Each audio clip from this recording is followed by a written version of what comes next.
Juliana, muito obrigado. Por gentileza, agora o Haroldo da Silva, que é o presidente do Corecon. Eu já tenho aqui. Bom, antes de mais nada, obrigado pela oportunidade de estar aqui. Os painéis anteriores aí fizeram um belo diagnóstico do Brasil. Juliana agora terminou isso, mostrando claramente temas centrais para a gente enfrentar.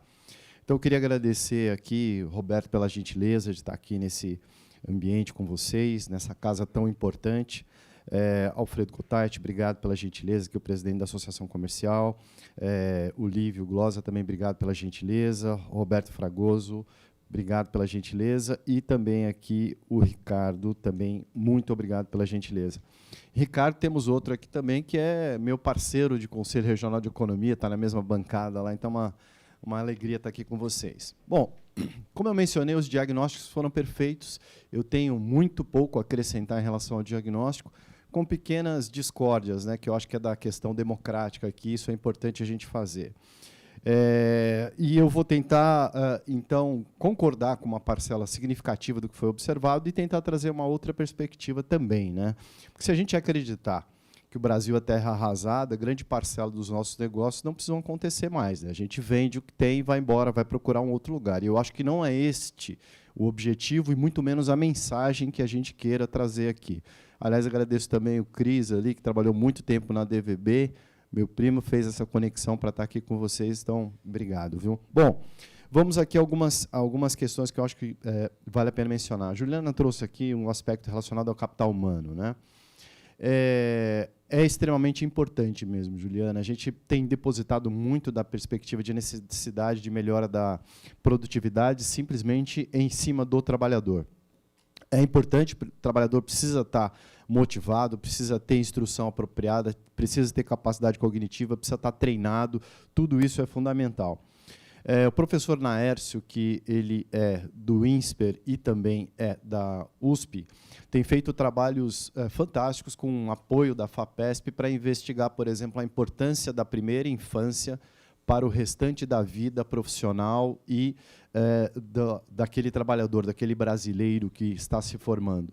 E chegou à seguinte conclusão: não basta investigar a primeira infância, eu tenho que investigar a capacidade que a mãe teve no seu período anterior ao parto, para avaliar se aquela pessoa vai ter capacidade cognitiva apropriada ao longo da vida. Então, vejam que o tema é extremamente complexo mesmo.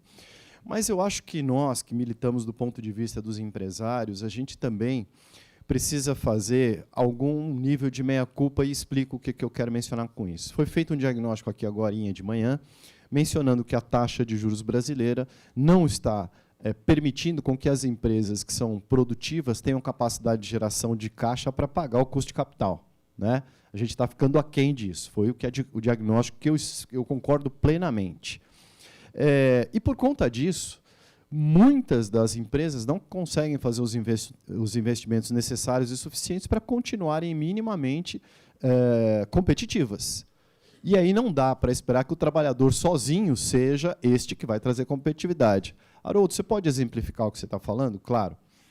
A CNI, que é a Confederação Nacional da Indústria, fez uma pesquisa recentemente e mostrou que a idade média das máquinas que estão disponíveis para os trabalhadores que estão militando na indústria brasileira tem cerca de 14 anos. O tempo médio desta máquina deveria ser 8 anos, segundo o fabricante. Aí a pergunta que eu faço: a gente pode colocar IA para o trabalhador à disposição dele, pode fazer conexão com a internet, pode fazer o que a gente quiser. Com uma máquina que tem o dobro da idade que ela deveria ter, qual que é a chance desse trabalhador concorrer com um trabalhador ou com máquinas ou com uma indústria chinesa, por exemplo, que tem o estado da arte à sua disposição?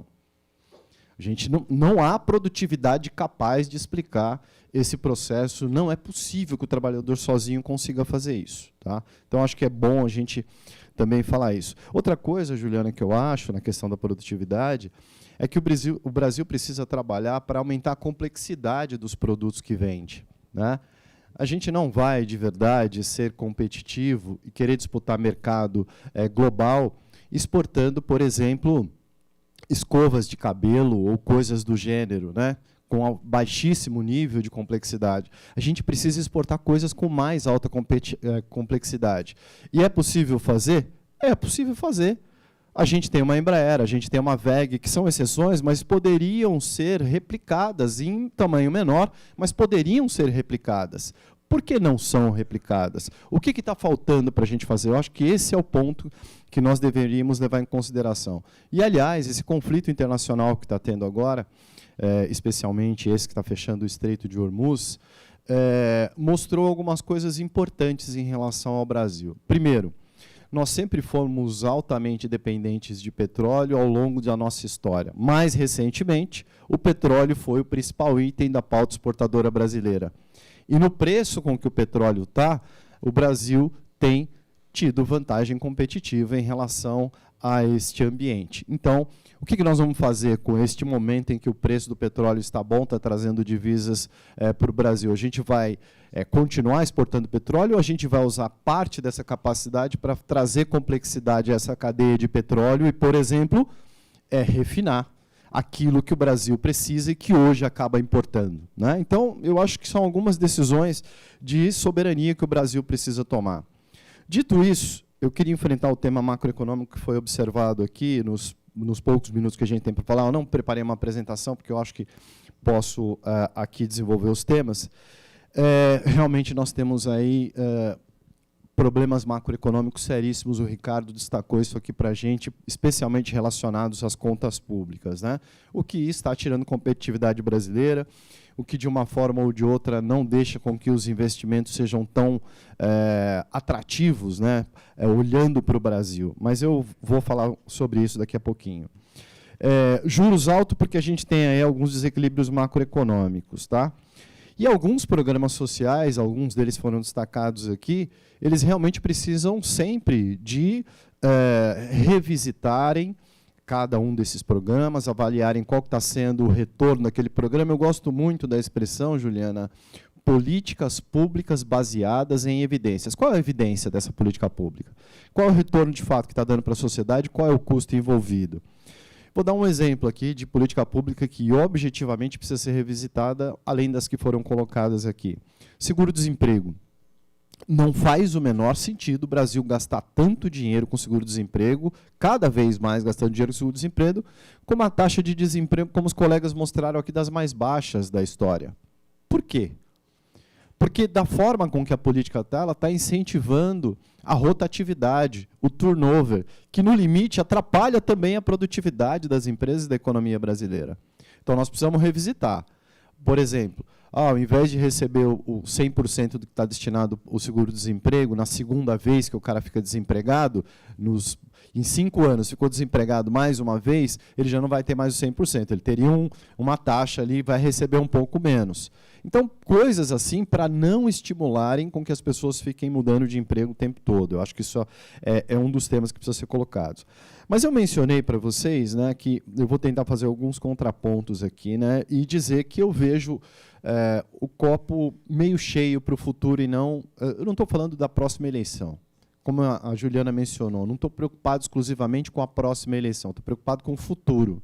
Um futuro que não é um governo que vai fazer, e sim um futuro que 2, 3, 4, 5 governos vão ajudar a construir, que a gente precisa se preocupar em cada um desses pontos. Haroldo, foi mencionado aqui que o Brasil tem inúmeras dificuldades, o diagnóstico foi ruim aqui. Se a gente tivesse aqui um investidor internacional olhando para as nossas falas aqui, ficaria com receio de verdade de colocar o seu recurso aqui. É assim que o mundo está enxergando a gente? Não. O Brasil foi o terceiro maior país que atraiu investimento estrangeiro direto no último ano. Então, não é terra arrasada, Roberto, que a gente tem. É importante deixar essa questão aqui. Recebemos cerca de 80 bilhões de dólares de investimento estrangeiro direto. Ninguém põe dinheiro num país em investimento estrangeiro direto, ou seja, aquele que está comprometido com o médio e longo prazo, né? Então, eu vejo uma perspectiva interessante. Uma outra coisa que vale a pena mencionar, e foi destacado aqui, a reforma tributária. A Juliana foi muito feliz em dizer que a nossa carga tributária é padrão OCDE, só que a gente não recebe os serviços que o Estado, OCDE, entre aspas, nos daria, então a gente tem que cobrar isso de verdade. Mas a composição da carga tributária brasileira, se a gente pegar lá, esses dias eu fiz uma publicação no LinkedIn e usei os dados do Tesouro Nacional, do relatório do Tesouro Nacional, e deixei à disposição se alguém tiver interesse. Está muito claro lá. O Brasil tributa muito bens e serviços e tributa pouco rendimentos, tributa pouco herança, tributa pouco outras atividades, o que é altamente regressivo, né? É altamente regressivo. Então, isso é ruim. Nós temos que manter, em tese, mais ou menos a mesma carga tributária, redistribuí-la conforme o padrão OCDE, para um dia sermos OCDE também. Esse é o objetivo, né? E a reforma tributária, do meu ponto de vista, vai trazer uma vantagem competitiva interessante para as empresas brasileiras, se comparado ao que a gente tem hoje. Hoje a gente tem o pior sistema tributário do mundo, sem dúvida nenhuma. Os próximos anos, eu queria deixar importante aqui para os empresários que estão nos assistindo, os próximos anos vão ser muito desafiadores, até 2033, por uma simples razão. A gente vai ter o pior sistema tributário do mundo convivendo com um novo, que é muito próximo ao padrão da OCDE, então vamos ter dois, o pior e algum que ainda vai dar um trabalho. Mas olhando no prazo um pouco maior, que é 2033, eu acho que a gente está caminhando para algum nível de competitividade interessante. Vai ter uma redistribuição de carga tributária, Juliana, também em termos setoriais. A indústria, por exemplo, tende a pagar um pouco menos. Os serviços tendem a pagar um pouco mais para essa conta ficar ali na neutralidade arrecadatória. Mas todo mundo precisa se preparar. Uma outra coisa que eu queria ver e mencionar para vocês, de copo meio cheio, que eu destaco, é que a gente não está olhando uma oportunidade que um acordo União Europeia-Mercosul pode trazer para o Brasil. Se nós, brasileiros, pagando em reais, não conseguirmos concorrer, evidentemente que um setor ou outro vai ter dificuldade, etc., né? As regras são mais complexas para cumprir na União Europeia, mas se a gente não conseguir ter um nível de competitividade com os custos que os europeus têm, significa dizer que nós temos um problema muito sério. Então, eu vejo oportunidades importantes que esse acordo União Europeia e Mercosul pode trazer para o Brasil e que precisam ser explorados, mas os empresários precisam estar preparados. Finalmente, né, eu queria trazer aqui nos minutos que me restam o seguinte: nós precisamos aumentar a produtividade, precisamos aumentar a complexidade dos produtos que são feitos, e aí sim as empresas vão ganhar mais dinheiro, vai sobrar mais dinheiro na última linha do balanço dos empresários. Nós precisamos focar numa estratégia de redução da taxa de juros que vai para a economia ao final. Isso é importante, precisamos realmente trabalhar nesse tema, todas as instituições precisam se envolver nesse tema. Uma outra coisa que afasta investimentos e que não foi tocada nessa manhã aqui, falou-se de segurança jurídica ou insegurança jurídica, eu diria segurança pública, é um problema seríssimo que a gente precisa enfrentar. Isso afasta investimentos, isso afasta as compras, as pessoas não andam, não vão aqui na 25 de março porque fica com medo de ir. Se policial militar ou policial civil é roubado dentro do metrô, que é uma das instituições mais seguras que a gente tem, imagina o pobre do consumidor final que vai fazer suas compras. Fica com medo, portanto, isso também derruba negócios. E, finalmente, respeitosamente discordando de umas falas que foram mencionadas aqui, a gente já teve um ministro da Economia no passado que disse que 6 meses a gente viraria ali uma Venezuela e em 1 ano a gente viraria a Argentina. Não aconteceu. E não vai acontecer. Não vai acontecer. O tamanho e as instituições que o Brasil tem são diferentes. No meu ponto de vista, isso não é um risco. Qual é o risco, Ricardo, já encerrando aqui? O risco é que a gente continue prestando atenção simplesmente na eleição dos executivos, municipal, estadual e federal. Gente, o Congresso é tão ou mais importante do que quem a gente escolhe para colocar lá no executivo. E a gente nem lembra quem foi o último senador que votou, qual foi o último deputado que votou. A gente precisa, de verdade, prestar atenção nesse tema. Então, eu encerro aqui dizendo, Ricardo, que vejo com muito otimismo o Brasil de médio prazo. Nós já vencemos coisas muito importantes, a gente não pode esquecer, a gente teve lá uma inflação que era de 30% ao mês, e hoje a gente tem uma inflação relativamente comparada ao sistema internacional, Era muito comum termos analfabetos na população brasileira, e hoje isso é bem mais raro. A gente colocou muita gente na escola. O que a gente precisa agora é melhorar a qualidade dessa escola. Então, grandes transformações sociais foram acontecendo, talvez elas tenham acontecido num prazo muito maior do que a gente queria e de uma forma inferior à que a gente gostaria. Mas eu sou um otimista esperançoso, como diria o Suassuna. Obrigado. Haroldo, muito obrigado.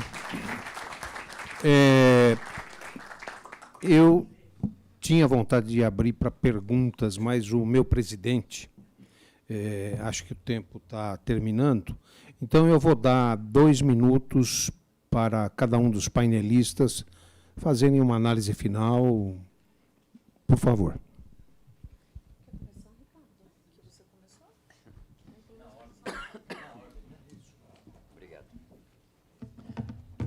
Bom, sempre nessa linha, eu concordo plenamente com a Juliana e com o Haroldo aqui no que foi dito, né? Eu acho que tudo faz sentido, né?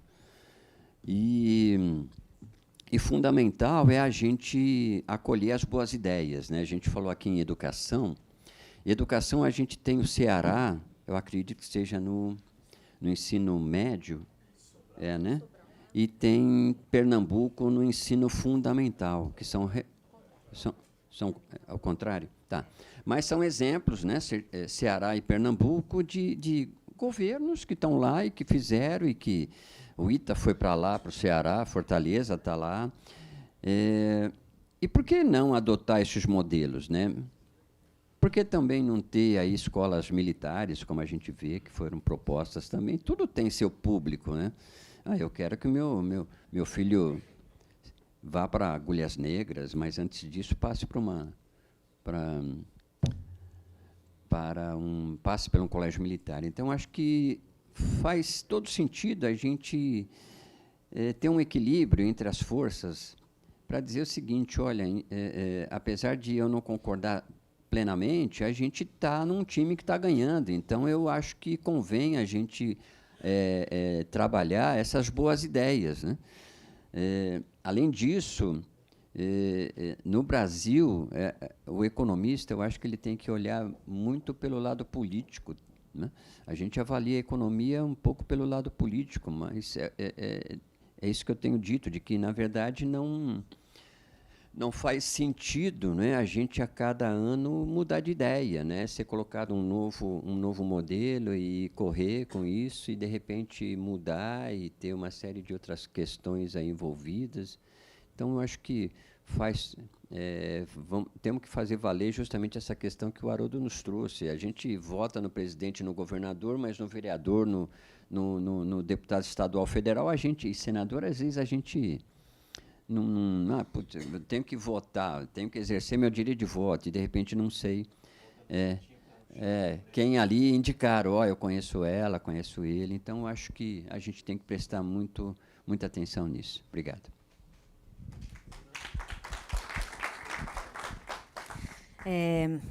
Eu, assim como o Haroldo, tenho muito otimismo. Tenho, porque se eu não tivesse, eu não daria aulas, né? Eu não estaria na vida acadêmica, né? E eu acho que é esse otimismo que, inclusive, me motiva a tentar pensar soluções, né? É muito triste a gente ver jovens hoje sem esperança, né? Olhando para a economia, olhando para a situação do Brasil, como se a melhor saída fosse Guarulhos, né? Para sair fora desse país e procurar um caminho melhor, né? E eu, inclusive, sempre que me perguntam dessa alternativa, eu falo, não, acho que boas mentes precisam ficar aqui. A gente precisa de pessoas que ajudem a construir esse país, né? E nesse meu otimismo, eu concordo que a gente, né, até, Haroldo, que a gente realmente tem que olhar políticas baseadas em evidências. E a gente tem muita evidência, né, de coisas que deram certo, né? Você citou muito bem a questão aí do Plano Real, que eu acho que independente ou não de se ele fez tudo aquilo que a gente gostaria, ele tem um ponto muito positivo. E, infelizmente, temos muitas políticas que as evidências também mostram que não são boas, né? E eu acho que você mesmo citou a questão do seguro-desemprego, esse é um exemplo, entre tantos outros, de políticas que a gente continua insistindo em alguns cenários. Mas aí eu pego, acho que o Ricardo foi muito feliz no que ele acabou de dizer, não só nisso, mas agora na fala final dele, sobre a questão da continuidade. A gente está toda hora mudando de orientação, né? Como se entrou né? E a gente já viu isso em vários governos, né? Entra um governo, tudo que todo mundo fez lá atrás, que pode ter dado até certo, cai por terra para a gente pensar em como é que a gente deixa o nosso legado.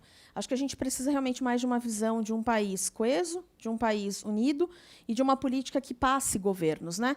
Porque, caso contrário, a gente vai estar sempre tentando construir em cima dos entulhos que os demais deixaram, que às vezes nem é entulho, a gente vai lá e implode e começa a fazer uma coisa nova, e é mais recurso que está saindo do nosso bolso, é do nosso bolso, né? É mais recurso que sai do nosso bolso, é mais tempo que a gente perde, é uma sociedade que perde espaço para tentar chegar mais perto do que quer. Seja com ganho de produtividade, com valor agregado ou não, essa é uma escolha que a gente não sabe muito como vai acontecer, se a gente vai deixar as cadeias de produção mais complexas ou não. Independente do caminho que a gente escolher, acho que a gente tem que realmente ter uma coesão maior, tentar pensar políticas que passem esse curto prazo para a gente chegar em algum futuro, né? Também acho que a gente chega, mas acho que a gente chega se a gente conseguir pensar esse país junto, né? Se a gente criar as divisões naturais, né, provavelmente a gente não vai conseguir andar muito. Muito obrigada.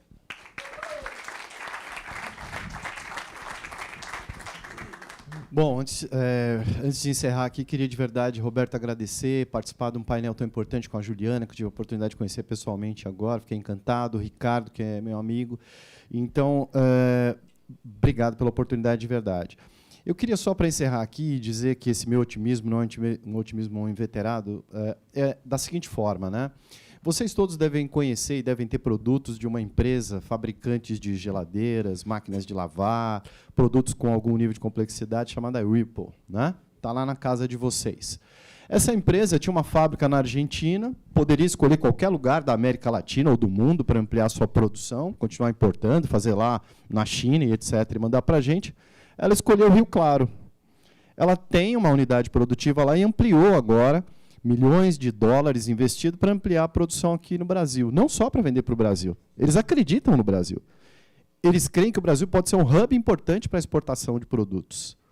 Será que eles estão tão errados assim? Será que eles estão olhando a cor partidária de quem vai assumir o próximo governo?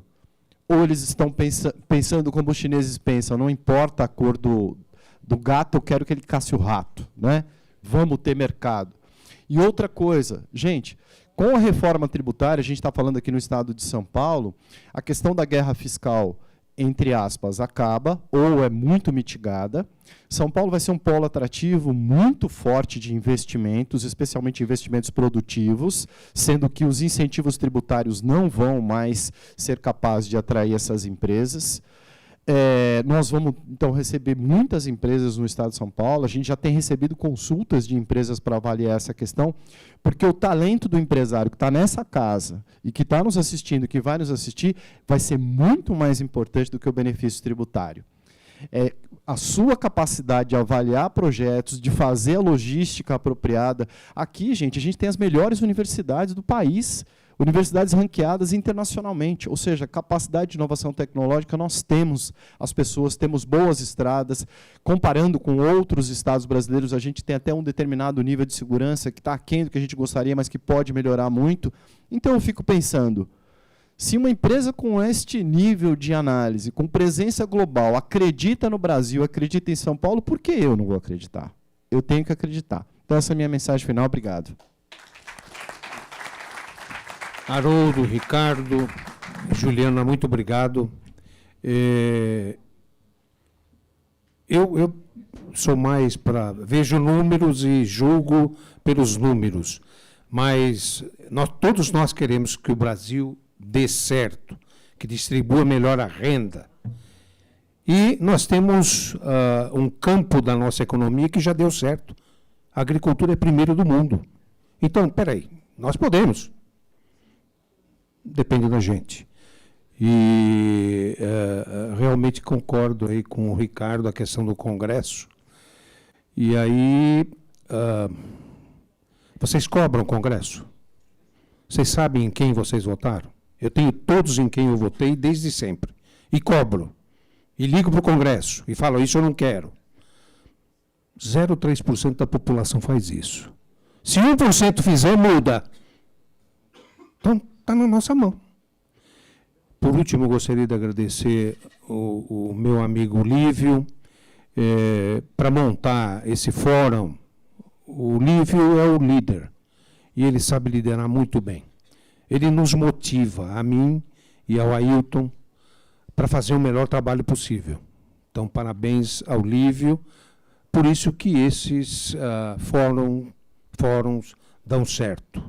E, por último ainda, se alguém tiver uma sugestão para nós encaminharmos para os candidatos, pode mandar no e-mail da Li Monteiro, depois ela me repassa, ou da DVB, ou do Lívio, minha, ou do Ailton. A gente vai montar, com todos esses pontos, um material para ser encaminhado a todos os candidatos. Ok? Lívio, a palavra é sua. Vamos agora à entrega dos certificados de participação aos painelistas. Convidamos para entrega Roberto Fragoso, da ANEFAC, Ricardo Piragini, do Rotary Clube de São Paulo, Lívio Giosa, da ADVB, e convidamos também Nahid Chicane, governador de Rotary e presidente da Fundação de Rotarianos de São Paulo. Por gentileza.